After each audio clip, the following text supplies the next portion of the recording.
जय माता दी मित्रों। बच्चे हमसे पूछ रहे हैं कि किस प्रकार का दीपक हमें अपने घर में लगाना चाहिए और चौमुखी जो दीपक होता है उसका क्या महत्व है, चौमुखी दीपक कब लगाना चाहिए और किस देवता के लिए लगाना चाहिए। तो आज इस महत्वपूर्ण और सबसे जरूरी विषय पर हम चर्चा करते हैं और करते हैं आपसे निवेदन कि जो लोग भी हमारे चैनल पर नए आते हैं, पहली बार आते हैं या जिन्होंने अब तक चैनल को सब्सक्राइब नहीं किया है, चैनल को सब्सक्राइब करके बेल आइकॉन को ऑल पर सेट कर दें ताकि हमारे आने वाले सभी अपडेट के नोटिफिकेशन आपको मिल जाएं। और हम लाइव में आकर के पूछा भी देते हैं तो उसके नोटिफिकेशन भी आपको मिलेंगे, तो आप हमसे जुड़ पाएंगे। तो कर लेते हैं मातंगी महाकाली की आराधना, उसके बाद करते हैं विषय पर चर्चा। नमोस्तुते महामाये मातंगी मोडेश्वरी सर्व कष्ट हरे देवी भक्ति मुक्ति प्रदायिनी धर्मारण्ये स्थिता देवी हृदयारण्ये संस्थिता रक्ष रक्ष महादेवी मोर कुलोद्धारिणी धर्मारण्ये तीर्थस्थाने संस्थिता भवतारिणी दुष्ट कर्णात्मी धाता श्यामला रूप धारिणी मोड़ जनहा वंदिता मातंगी मोड़ कुदे कृपा करो सिद्धि बुद्धि प्रदे देवी अष्टादश धारिणी। जय माता दी।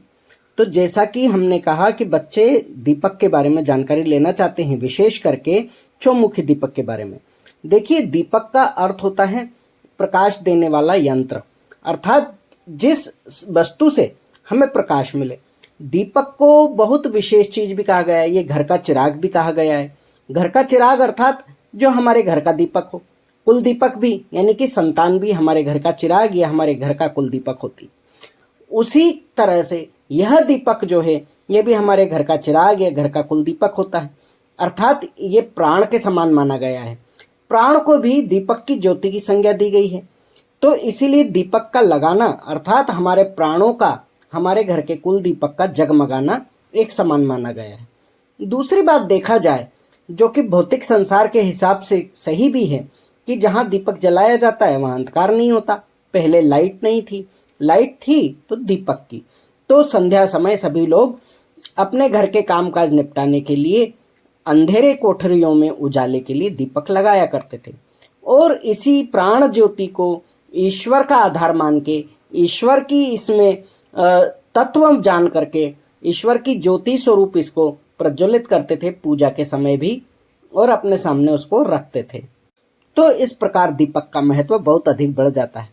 पूजा पाठ में हम कर्म साक्षी दीपक देवता को भी प्रज्वलित करते हैं जो सूर्य के समान होकर के हमारे कर्म के साक्षी होते हैं। क्योंकि सूर्य जो होता है वो दिन में होता है परंतु रात्रि में नहीं होता, इसीलिए चाहे हम पूजा सुबह करें या शाम करें, हमारे कर्म के साक्षी देवता सूर्य को अपने मंदिर में स्थान देते हैं, अपने सामने विराजमान करते हुए उसकी पूजा आराधना करते हैं और उसकी साक्षी में ही समस्त कर्मकांड हम निपटाते हैं, समस्त साधनाओं को करते हैं, उनका फल प्राप्त करते हैं।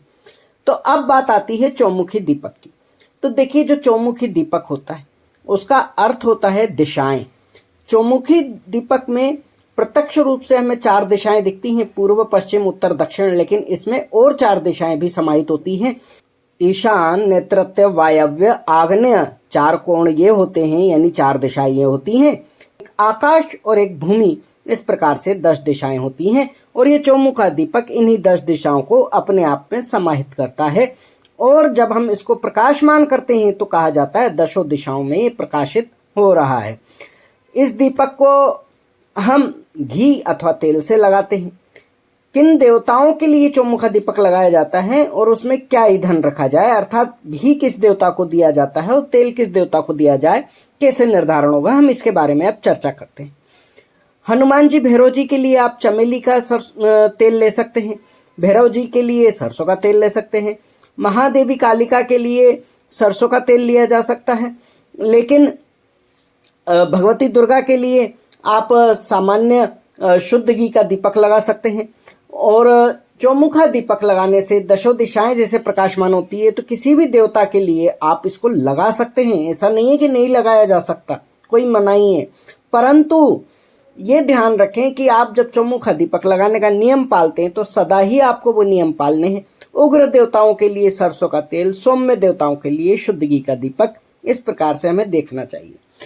किस दिशा में रखें? देखिए, दीपक हमेशा जो ज्योति होती है उसकी उत्तर पूर्व या पश्चिम की ओर रखी जाती, दक्षिण की तरफ नहीं रखी जाती देवताओं के लिए, परंतु ये चौमुखा दीपक है तो इस पूरे दीपक को ही किसी विशेष स्थान पे हमें रखना होता है। जैसे कि यमराज की पूजा के लिए हम दीपावली पर जो दीपक रखते हैं, यम का दीपदान जो हम करते हैं, यम के निमित्त दीपक रखते हैं, आयु वृद्धि के लिए रखते हैं, उसे दक्षिण दिशा की ओर रखा जाता है।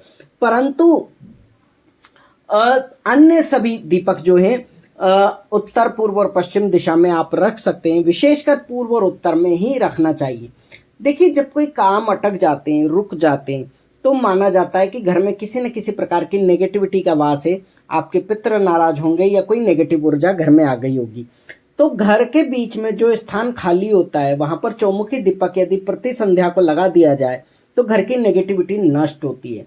परंतु आजकल छोटे छोटे घरों में ऐसा कोई मध्य में स्थान खाली नहीं होता जहां पर हम दीपक को लगा के रख सकें, तो हमें घर के मंदिर में चौमुखा दीपक लगा देना चाहिए या जो गैलरी आदि होती, खुला स्थान होता है, वहां लगा देना चाहिए।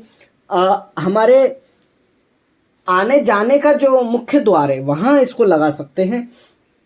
उसके अलावा आप किसी मंदिर में जाते हो आसपास, वहां चौमुखा दीपक लगा सकते हैं और इसको आप नियम पूर्वक संकल्प लेकर के लगा सकते हैं कि हम इतने दिन इस दीपक को लगाएंगे, हमारा ये काम होना चाहिए, आपके वो काम हो जाते हैं।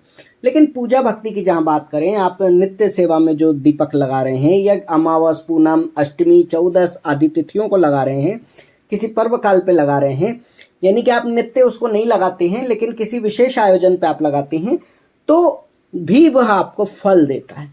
लेकिन जो नित्य लगाते हैं उन्हें नित्य लगाना चाहिए। अब दीपक कहाँ रखें?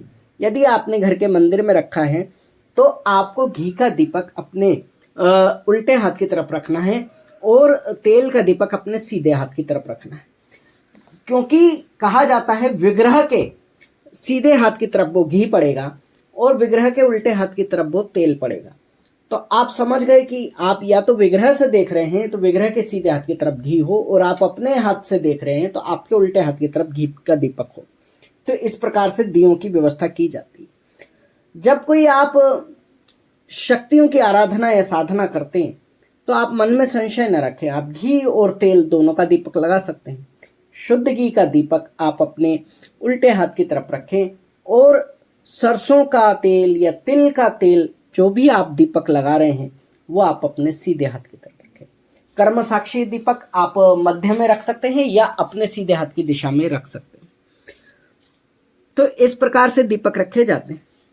शत्रुओं के नाश के लिए और घर में लक्ष्मी प्राप्ति के लिए दीपक में अगर थोड़ी सी हल्दी डाल दी जाती है तो चौमुखे दीपक में डाली गई हल्दी कल्याण करती है। अगर आप एक बाती का दीपक लगाते हैं तो उसमें भी थोड़ी सी हल्दी डाल दी जा सकती है ताकि वो तेल थोड़ा सा हल्दी के कलर का हो जाए। वो बाती के साथ जब हल्दी जाती है तो वो आपके घर में समृद्धि लेकर के आती है। ये एक प्रकार के टोटके होते हैं, उपाय होते हैं।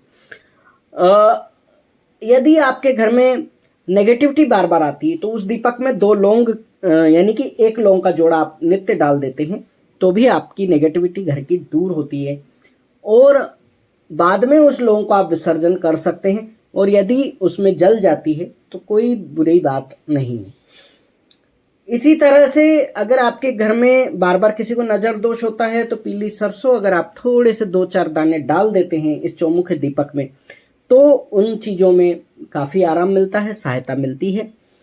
यदि आपके घर में बच्चे हैं, बच्चे अधिक रोते हैं, चिड़चिड़ाते हैं, जिद करते हैं, तो गुलाब की कुछ पंखुड़ियाँ या गुलाब जल की कुछ बूंदें ऐसे दीपक में डाल दी जाने से उसमें काफ़ी सहायता और आराम मिलता है। इस प्रकार के अन्य अन्य अन्य कई प्रयोग हैं जो किए जा सकते हैं, ये किए जाते रहे हैं और इसके आधार पर चौमुखी दीपक से काफ़ी लाभ प्राप्त होता है। तो आप समझ गए होंगे कि चौमुखा दीपक कब, कहाँ और किस प्रकार लगाया जाता है, किन दिशाओं में लगाया जाता है, किस प्रकार उसको लगा करके उससे लाभ प्राप्त किया जाता है। हमारा तो मानना ये है कि आप कोई टोटका ना भी करें और सिंपल, सीधा, सादा, सरल आप चौमुखा दीपक अगर रोज लगाते हैं अपने घर में तो आपके घर में सुख सौभाग्य की वृद्धि होने लगती है। आपकी दशों दिशाएं महकने चहकने लगती हैं, आपका कल्याण होता है, आपका उद्धार होता है। इसी के अलावा अगर आपको कोई और जानकारी भी चाहिए तो आप नीचे कमेंट कर सकते हैं। आपको सभी जानकारियां दी जाती हैं। यदि आप पर्सनल पूछा वगैरह लेना चाहते हैं तो हमने नंबर अपना नीचे दे रखा है टाइटल में, आप उसके ऊपर हमें मैसेज कर सकते हैं, कॉल आप नहीं करेंगे। जय मोड़ेश्वरी बोल बम, जय माता दी। ओम मणिक्यमिणामप्लाल्यन्तीं मदालसां मञ्जुलवाग्विलासां महेन्द्रनीलं द्योतिकौमलाङ्गी मतं कन्या मनसा स्मरामि।